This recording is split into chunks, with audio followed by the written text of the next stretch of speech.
having a very clear anchor point for your culture around your values and the vision and mission. And we're very customer centric. So sometimes customer centricity, obviously there's strengths in that, but you can be led by your customers and that can be great. But also at the same time, you want to have a vision that you're all working towards. Welcome to the How They Lead podcast, hosted by Benjamin Wade and Ben Stocker. This podcast is dedicated to exploring the world of high performance, showcasing examples of how individuals and teams can reach their full potential. Together, they'll be inviting amazing guests who have defined or represented high performance in their own right, from world record breakers to individuals who have achieved first in their fields. The How They Lead podcast will showcase a diverse range of guests, each with their unique stories and insights to share. So join us as we challenge traditional ways of doing things, explore new ideas, methods and possibilities, and evolve the way people perform. Charles, welcome to the How They Lead podcast. Really pleased to have you on here. Be really great for our listeners and our viewers for you to share a bit about who you are and the business you lead, if that's okay. Sure. Thanks for having me, guys. I'm Charles Thiede, CEO and co-founder of Zapnito, and we are an enterprise community and knowledge sharing platform, and we're based in London. We've been working on Zapnito to bring trusted brands together with their customers, their audience, their experts. Oh gosh, for about 7 years. We work with some amazing brands. And I'm originally from the Bay Area, California, but I'm a proper Londoner. I've been here 15 long winters and 15 amazing summers. Yeah, and that's me. I guess, yeah, like you guys, before the startup, I was much more into endurance racing and climbed not a lot of peaks, but a couple peaks as well. So definitely resonate with what you guys do. Thank you. We'll come to our West Peak question towards the end of the conversation. But so you kind of talked a bit about endurance there. And for everyone who hasn't listened to any of the other podcast episodes yet or hasn't been on LinkedIn and fortunately or unfortunately had us post a lot about doing Ironman races or climbing Mont Blanc, we're not an outdoors business, but we tend to like to do a fair bit of stuff outdoors as a team to challenge ourselves.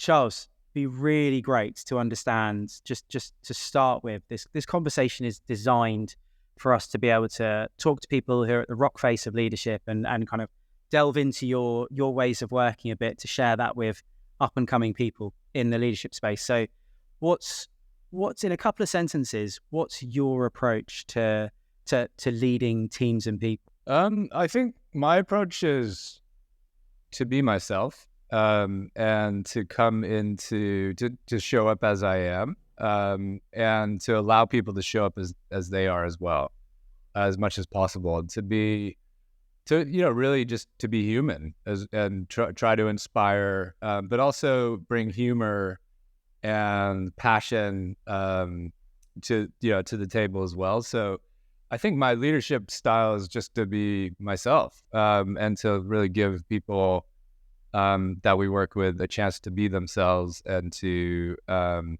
of laugh at the challenging times. I'm kind of a big believer in the obstacle is the way approach, and that's not always easy. So definitely a big fan of stoicism, and I try to impart that on the team a little bit. And when you're in a startup to scale up, there's a lot of, it's a roller coaster. And so I think leading through as much authenticity as you can is really helpful. So I would say that's my kind of main approach. And then trying to tell stories and have empathy. So putting myself in the shoes of the people that we work with, the customers, the employees, as much as I can. It's an ongoing battle in a way to just, to step back and really be present when you're trying to drive growth and change.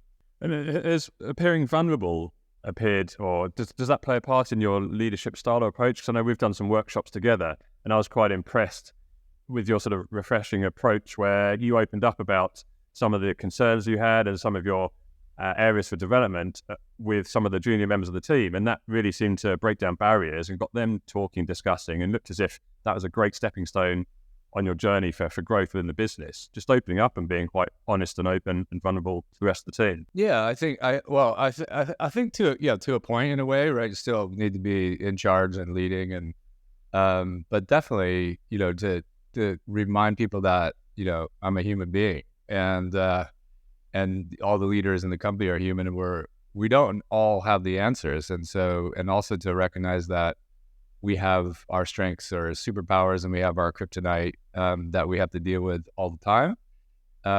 So definitely some vulnerability is, I think, important. I don't necessarily do it as like on purpose. I think it's just who I am, just to be.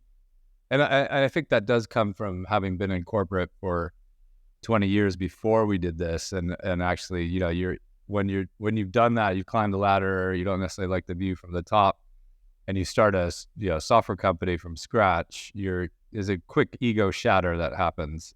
So I think that's been really helpful, is that I've had that kind of that change. You go from a certain level, and then into immediate rejection every day. So so I think it humanizes you a little bit, I guess. Yeah. And did you have someone that you looked up to, or a mentor, to almost guide you through that and to keep you on track? I've been pretty blessed with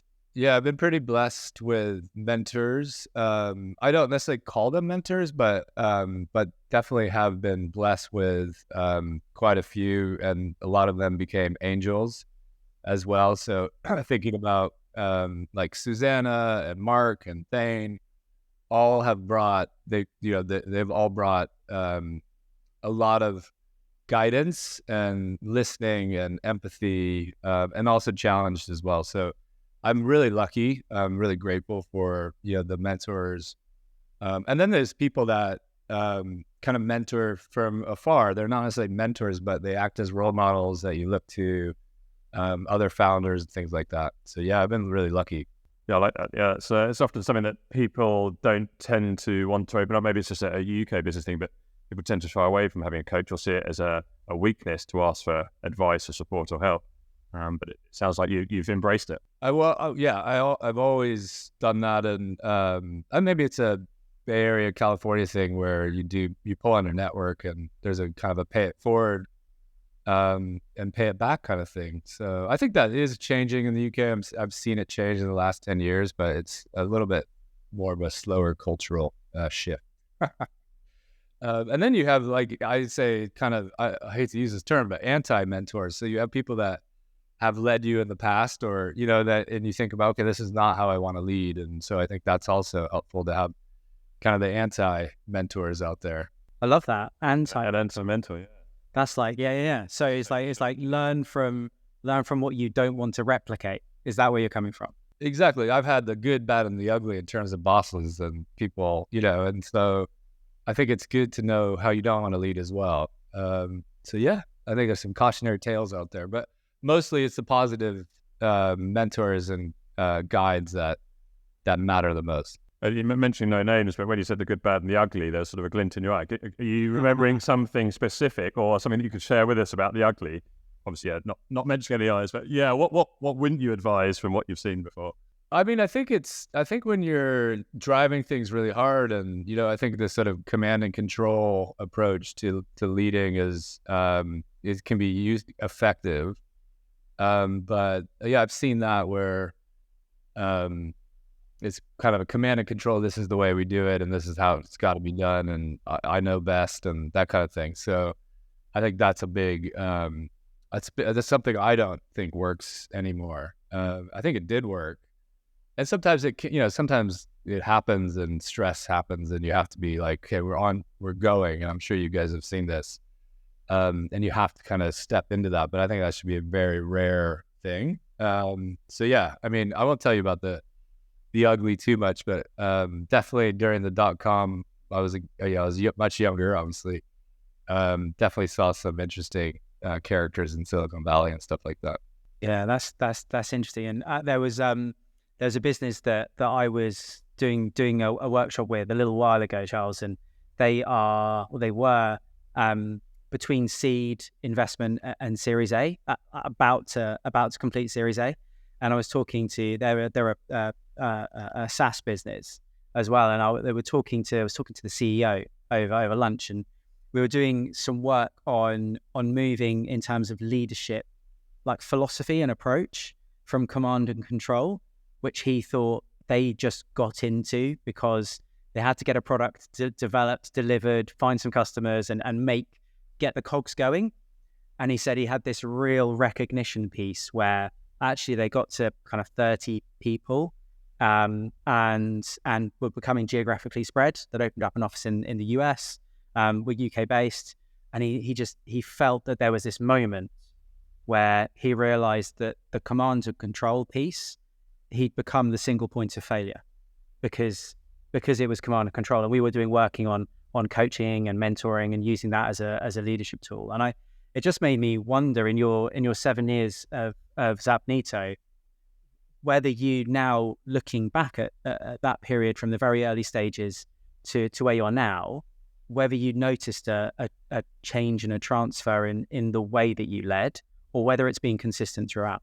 That's a great question. I think I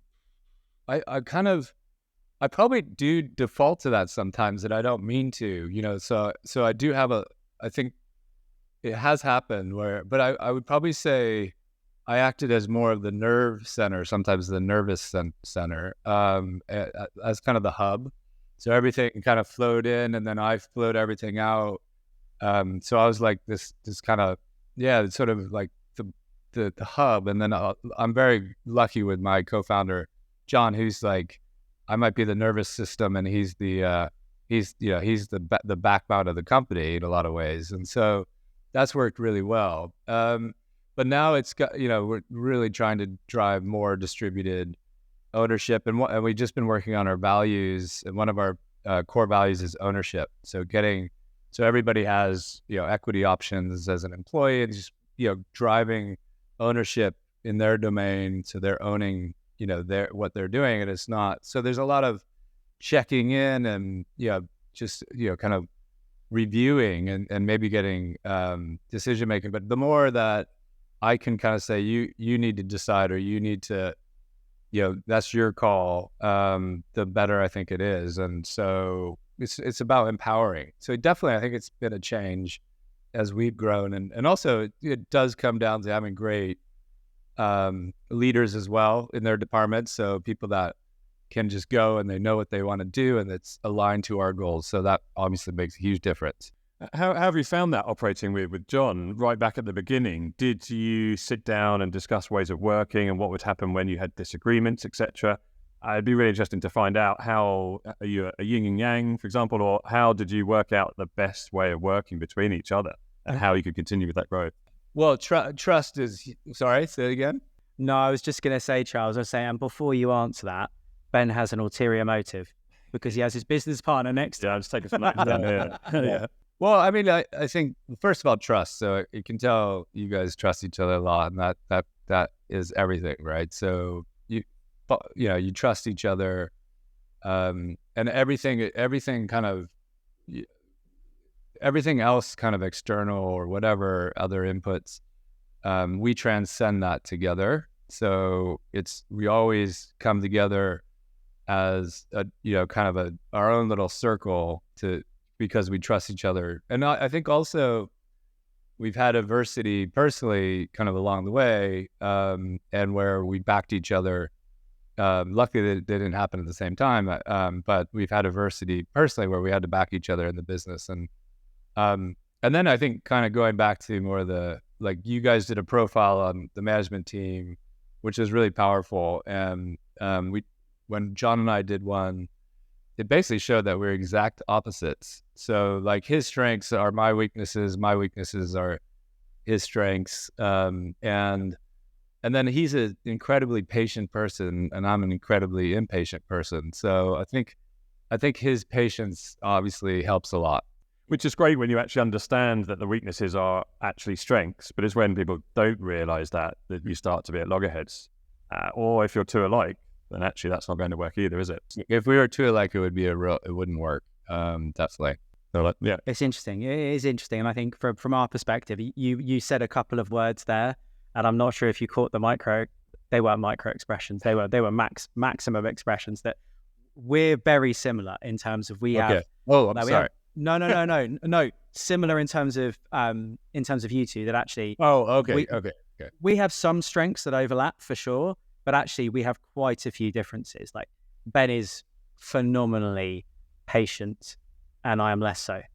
For example, and it's interesting that dynamic in any team, whether you're founders of a business or whether you're people collaborating in a team. I think that understanding of strengths and playing to each other's strengths is really powerful. So you talked a bit about some work we did with you in terms of understanding people's strengths and how they can lean into those strengths.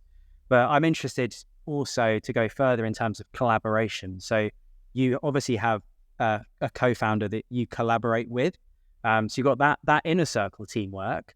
How do you engender and create teamwork within Zapnito that means you get more than the sum of your parts in terms of performance? Well, I think it comes down to that, having people own deliverables and outcomes, and also we really try to keep the silos broken, right? So I'll give you maybe a practical example. So we have obviously our departments. You have the kind of old Roman hierarchy system and all that stuff. But we've also created circles where we break the silos. So we have like a brand circle, a vision and growth circle, a people circle, and it's where any different people representing different departments can come together and have their own ownership. And they're there's no real hierarchy in the circle. It's like you might have a circle lead, and then they do proposals back to other circles, and we propose things back to those circles. So that has created, I think that's broken that down a little bit and has driven collaboration. And then we also have task force. So if we have like a mission towards something, like we're just launching, we've launched a go-to-market initiative into tech and SaaS, and we did that about 6 months ago.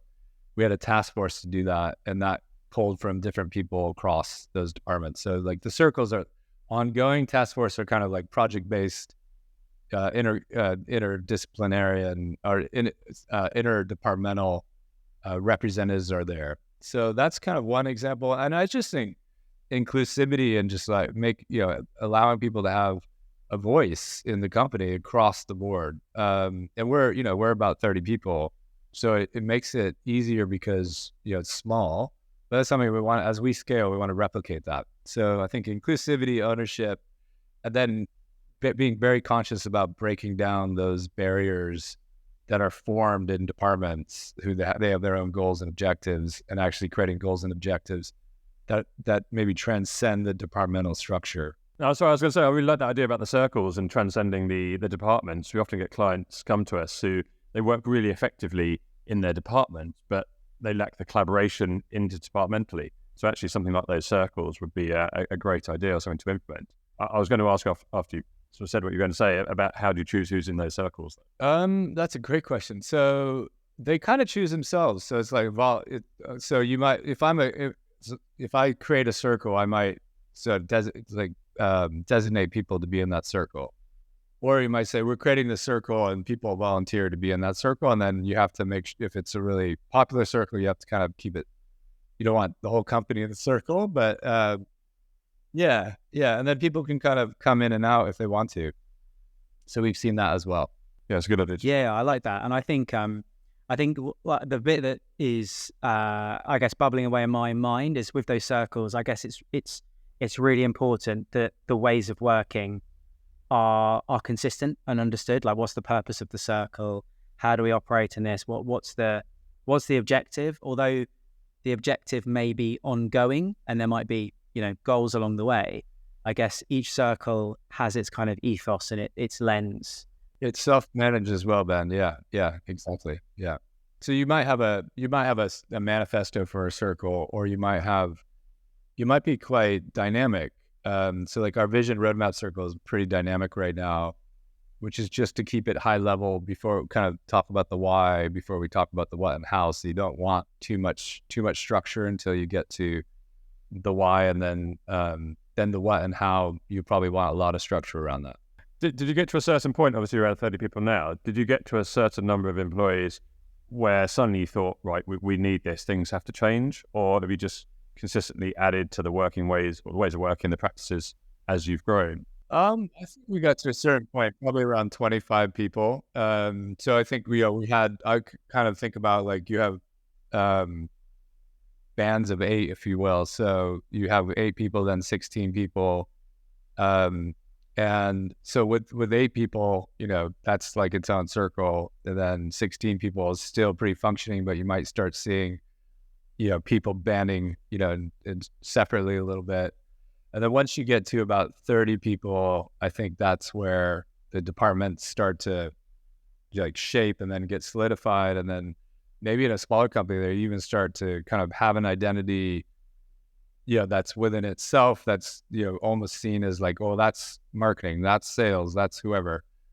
And then I think once you get to probably 100 people, even, I don't know, 1,000 people, then you have to think of really creative ways to break down those silos. I think the circles idea and the task force are a great approach for that. Yeah. And I was going to say, just looking back then, you're in a great position to probably just take a nugget of learning from where you've come from to where you are now. Is there anything that, looking back from when you were sort of 8 to 16 people, that you thought, or you think you have to have in place before scaling up to 30, 50, 100? And by the time you get that size, it's too late to then try and introduce that thing that you're thinking of? I think culture. I think having, and this is where you guys are, you guys come in, is like having a very clear anchor point for your culture around your values and the vision and mission. And we're very customer centric. So sometimes customer centricity, like obviously there's strengths in that, but you can be led by your customers and that can be great. But also at the same time, you want to have a vision that you're all working towards. And I think, I think probably the biggest thing to have in place to scale is that culture that can scale. And then the vision and the mission that can scale. I think those are probably the 2 core things that I would suggest to my future self as well. So it's just like having your guiding principles in place that can scale for sure. I've got a very quick question and then a question to move the conversation on, because this circle element, I think it's clear that Ben and I quite like it. Where did you borrow the circle idea from, or is it an original idea?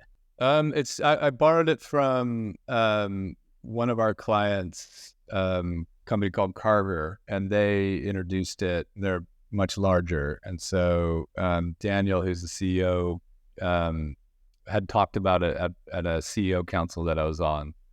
And then Zappos, I don't know if you've heard of Zappos. They were the shoe company. Now, he created, the founder, I can't remember his name, he created something called holacracy, which is a bit like circles on steroids. And it was trying to break down the whole hierarchical structure, departmental structure, and create this holocratic, I don't know where the term came from, but it's pretty cheesy. But that was, I think we borrowed from some of that as well. But at the same time, I think it's important to have, you're still going to have hierarchy, you're still going to have managers. You can't get away from it. It's just how it is. And the circles can break that down. But I still think you can have a hybrid approach to it. So I'll send you guys a link to holacracy, which is, he did pretty well. He sold to Amazon. So, he did pretty well. It must have worked. Yeah. No, that's helpful. It's nice. It's always nice to know the origin story behind how things become in teams and businesses.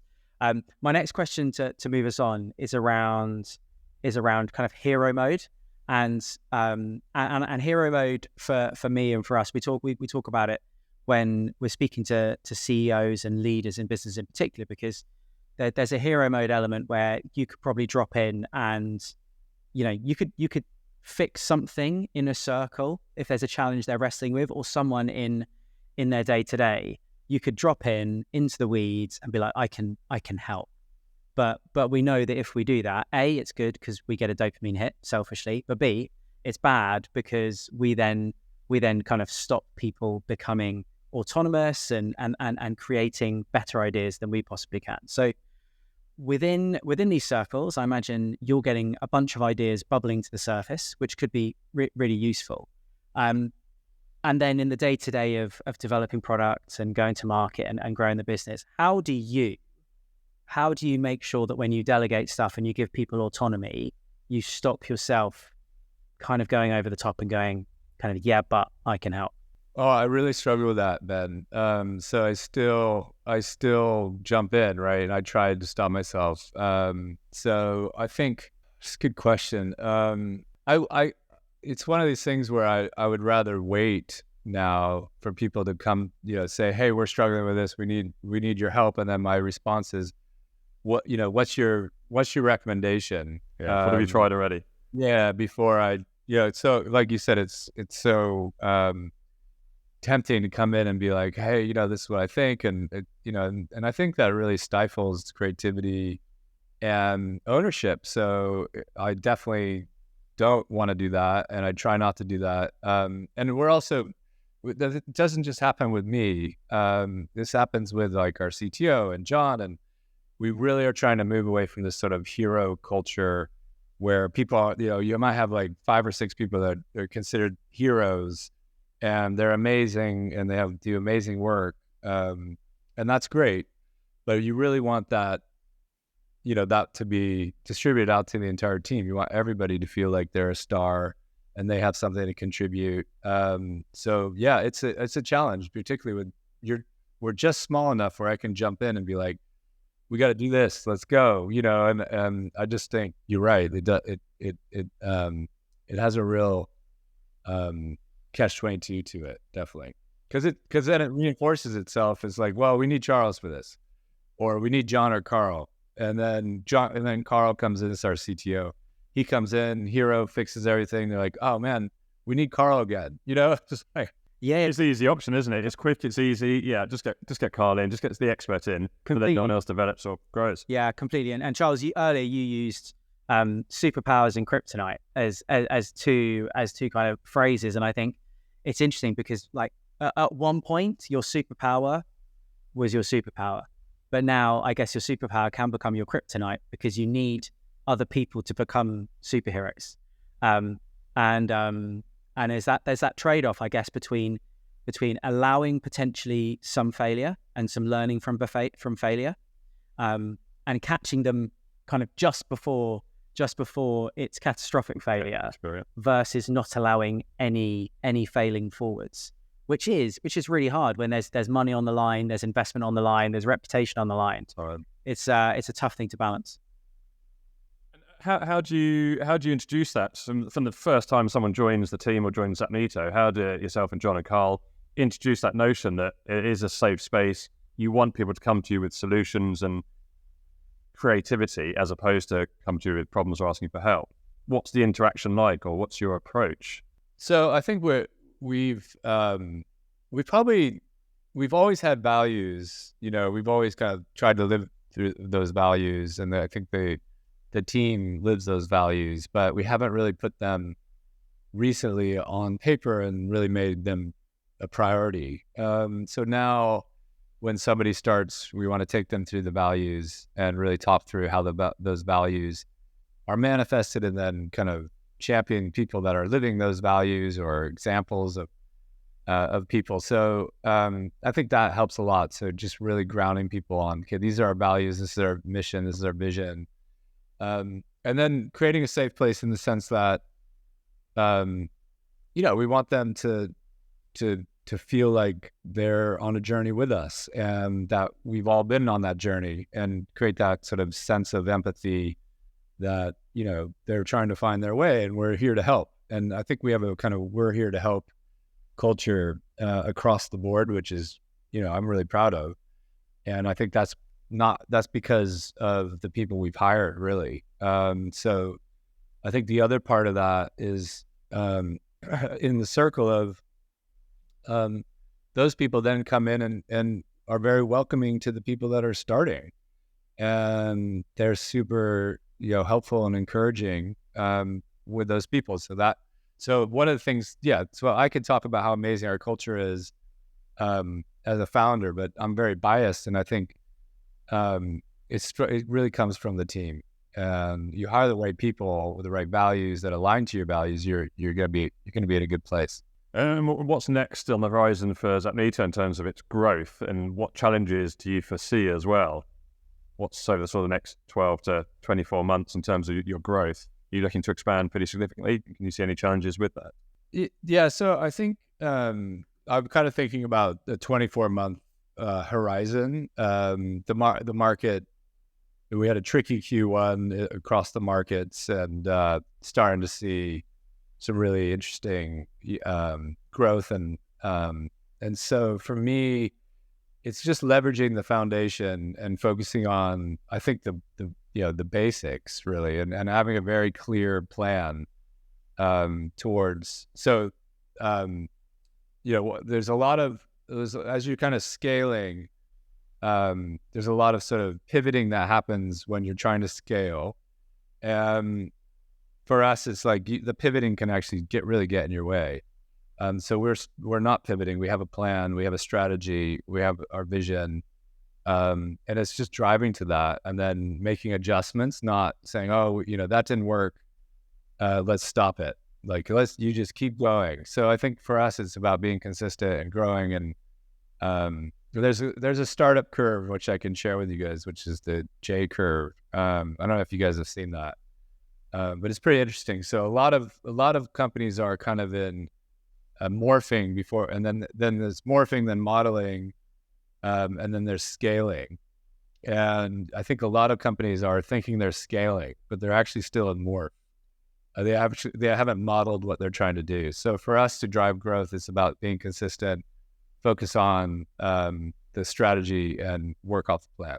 So that your energy is not diluted in too many areas of focus is what it sounds like. Yeah, this is the plan based on all the things we've learned. Let's stick to it, and then things that don't work within the plan, we tweak. We don't throw the plan out and start again, because every time you do that, you have to start again. You have to rethink everything. And so we also did the homework. So we have a very clear understanding of what the market we want to be in, and where they're going. We want to understand how we're going to solve their pain. So I think you have to do the homework as well. And that was a big learning for us, is like, you really need to know what you're solving for, for the market that you're about to go in. Definitely. And that comes back to your why, knowing your why, understanding that, and having everyone buy into it as well. Yeah, and I think the consistency element is key, because that gives your people a chance to have enough reps in the right direction to get really good and really aligned together. I think, as you said, the temptation or when there is a need to pivot, everyone goes through that change curve again, and then you've kind of you're going through forming, storming, non-performing, etc. to try and to realign. So yeah, a consistency in the same direction for as long as you possibly can, as long as it's still the right vector, is going to yield better results for sure. Charles, can I ask you our West Peak question now? So West Peak, the reason for the name is it comes down to kind of skill acquisition and how people apply skills. So people will learn a certain amount of information, go to apply it, and kind of think they've got to the summit. They understand how everything works, and then they look over that summit and go, wow, there's a whole lot more to learn. So it'd be great if you could just share a story where you might have experienced that in your career to date. I was kind of, as I've said earlier, like I was on, I guess, climbing a peak of my career, corporate ladder, had a big team, lots of, responsibility, managing massive projects, $100 million projects, things like that. And once I got to a certain point, I knew I could just keep climbing, and so I saw the peak, and actually, I didn't like the view, as I said, and I essentially blew up the mountain, and then I fell hard, right? Because I'd been part of startups before, but and being a little bit more of a senior founder, it's a big change. So I had to reinvent myself. So the peak went from, there was a good peak. There's more peaks. I'm not going to say they're easy peaks, but they were climbable peaks. But then what I did was I just blew up the whole mountain range, if you will. And then I created a whole new set of peaks for myself. So it's like going to a peak or to base camp and then be like, you know what, I'm gonna go back to just to the level of the ocean, and start to build a whole new set of peaks for myself. So that's been the journey, and so I'm kind of on that now. So I'm kind of climbed started to scale up peak, and now we want to really scale. So that's the next peak. So it's on your own terms, really. You summited and decided that actually you're going to do this on your own terms rather than having that full summit direct you. Yeah, I purposefully destroyed my career, and started a brand new career in a way. And so a lot of people do that, but it becomes the learning curve is wild, and so I think also you learn a lot. And then it's also, like, to your metaphor, you might not know that you're on a peak. You might just be there and just kind of floundering around and not really realizing that you're climbing that mountain. And so, it's a really interesting question. Thank you. It's a nice answer. Although I'm not sure we've had anyone blow up a mountain. No, not yet. On the podcast. That's good. Thank you for that. Appreciate that. Take it figuratively, yeah. It's a metaphor on its head. We'll blow up mountains in real life. Maybe our logo needs to change. We need some fractures. Charles, thank you so much. We're coming towards the end of the conversation now. Before we wrap up, we've got a quick fire question round where we want to ask you a couple of questions, and I'll give you an example before we dive in. One of them is planning or doing, and then you need to make a snap judgment and make a call as to whether it would be planning or doing. So we're going to do two each. Yeah. Two each. Okay, we've got them written up behind the camera, which is why we're looking over there. It's not. So we're going to do two each. You're going to come back with your instinctive answer. And right there on the fly when you ask me. 100% on the fly. We've done this with other guests, and they've been like, "Oh, can I have a think on that one?" We've had to edit out a long pause. So no long pause. Ben will go first. So I'm going to go with wealth or time. Time. Okay. Rewind or pause your life. Pause. Nice. What's your guilty pleasure? Guilty pleasure. Keep it clean. Yeah. Just a glass of red wine. Yeah. Nice. Okay. Success is being in a position where you can give back and help people grow as other people have helped you. Lovely. I think that's a really nice question to end the conversation on. Charles, thank you so much for sharing your insights and spending the time with us. We've really appreciated it. I think I did have one last final thing in terms of a next guest, actually. I think you've mentioned quite a few people who have been sort of inspirational in your journey in your career, especially sort of the fan of the circles, etc. Is there anyone that you can think of who you think our listeners might benefit from hearing from as well? Who would you like to hear from as a next guest on the podcast? You know who I think is just such a inspiring person? I mentioned him earlier. It's Mark Allen. So he was the CEO of Wiley. He's chairman of quite a few companies. Just such a great guy, and has climbed that ladder. And he's just as a leader. I think he'd be a great participant. There we go. Get him on 15. Mark, I'll reach out to him. Mark, if you're listening. It's been really insightful. Yeah, thanks very much for your time. Thank you for appearing on our podcast. I think our listeners are going to take away a lot of nuggets of information, made better individuals, better team players, and better for the business as well. So I appreciate that. Thank you very much. Thanks, guys. I really enjoyed it.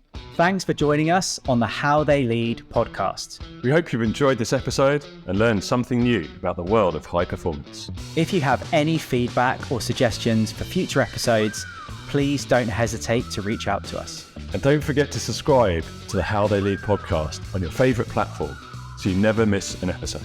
Until next time, keep pushing yourself to reach your full potential and evolve the way you perform. And remember, just because something has always been done a certain way doesn't mean doing it a new way can't work.